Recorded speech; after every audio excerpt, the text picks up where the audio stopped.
गृह मंत्री जी से जानना चाहती हूँ कि अगर किसकी मृत्यु होती है तो पंचनामा कहाँ होना चाहिए, पोस्टमार्टम कहाँ होना चाहिए। मैं चाहती हूँ माननीय मंत्री जी आप यहाँ पे घोषणा करें कि उस तथ्य छुपाने वाले अधिकारी के ऊपर कौन से सिविल सेवा आचरण संहिता का अगर उल्लंघन वो कर रहा है तो क्या कार्रवाई करेंगे। आप तत्काल यहाँ पे घोषणा है, नियम है और उसी के आधार पर अनुकंपा नियुक्ति की बात समाप्त की गई है। 50,000 का सहयोग हुआ है। मृतक की माँ और उस बच्ची के भरण पोषण के लिए भी सरकार क्या कदम उठाएगी, क्योंकि वो नक्सल पीड़ित परिवार है। माननीय अध्यक्ष महोदय,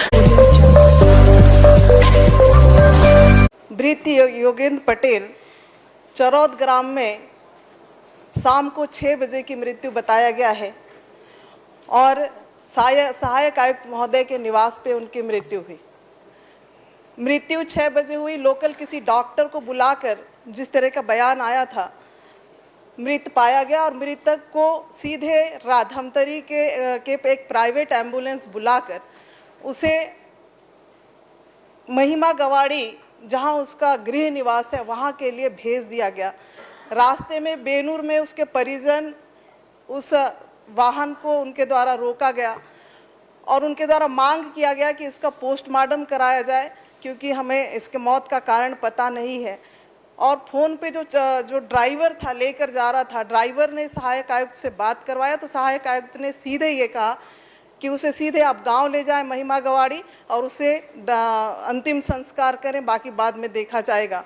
तो मैं ये माननीय गृह मंत्री जी से जानना चाहती हूँ कि अगर किसकी मृत्यु होती है तो पंचनामा कहाँ होना चाहिए, पोस्टमार्टम कहाँ होना चाहिए, ये माननीय गृह मंत्री जी बताने की। जी माननीय अध्यक्ष महोदय, अगर किसी की असहज मृत्यु हो जाती है तो पंचनामा वही मृत्यु के स्थान पर और पोस्टमार्टम निकटस्थ जो स्थान है जहां पोस्टमार्टम संभव है वहां होना चाहिए।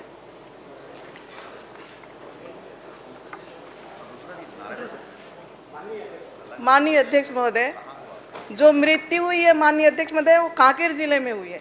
कांकेर जिला कोंडागांव जिला क्रॉस करके नारायणपुर जिला आता है। तो मुझे ये समझ में नहीं आता माननीय अध्यक्ष महोदय, 100 को बिना पोस्टमार्टम के, बिना पंचनामा के धमतरी से एक प्राइवेट एम्बुलेंस मंगा के किस तथ्य को छुपाने के लिए उसे उसके गांव सीधे भेजा जा रहा था बिना परिजनों के जानकारी के।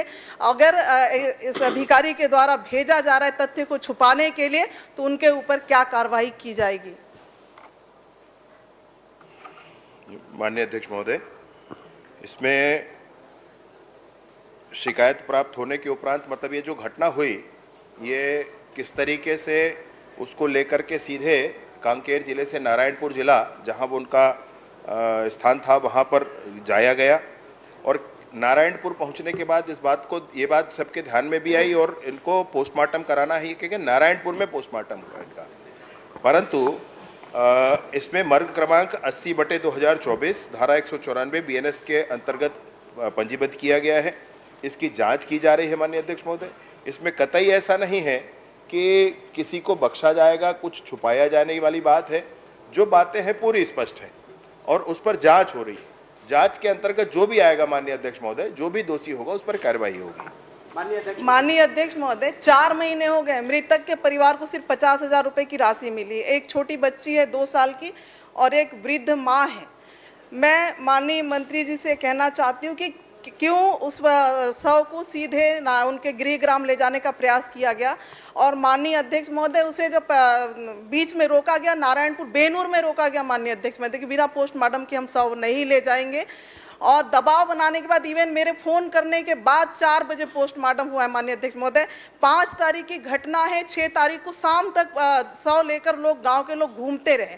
तो इसके पीछे क्या कारण था, निश्चित तौर पे संदेहात्मक विषय है और जांच तो होता रहता माननीय अध्यक्ष, जांच होता रहेगा, कई प्रकरण के जांच होते रहते।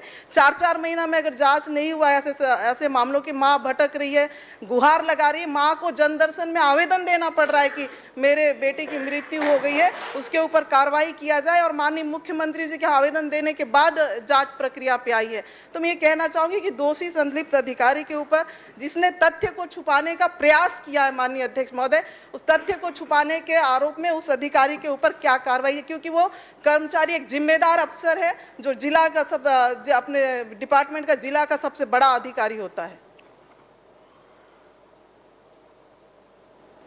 माननीय अध्यक्ष महोदय, पुलिस के ध्यान में, संज्ञान में ये बात तभी आई जब तक शव नारायणपुर पहुंच चुका था। ये बात गलत है, नारायणपुर शव को नहीं लाया जाना चाहिए था। इस पर ये कैसे हुआ, यह भी जांच का विषय है। क्यों हुआ, यह भी जांच का विषय है। क्या कोई विशेष षड्यंत्र था, क्या कोई विशेष बात थी, यह भी जांच का विषय है। माननीय मुख्यमंत्री जी के यहाँ जनदर्शन में प्रस्तुत होकर जो आवेदन दिया गया, वो यही आवेदन दिया गया कि जिस अधिकारी के हाथ है उस पर भी कार्यवाही की जाए। ये एक अलग मामला है माननीय अध्यक्ष महोदय। मृत्यु जो हुई है उसके संदर्भ में बिसरा के लिए और बिसरा रिपोर्ट में आने के बाद उसको एक और हिस्टोपैथोलॉजी के माध्यम से उसको और जांच करने के लिए ये प्रक्रियाधीन है। यह जांच रिपोर्ट भी आ जाएगा।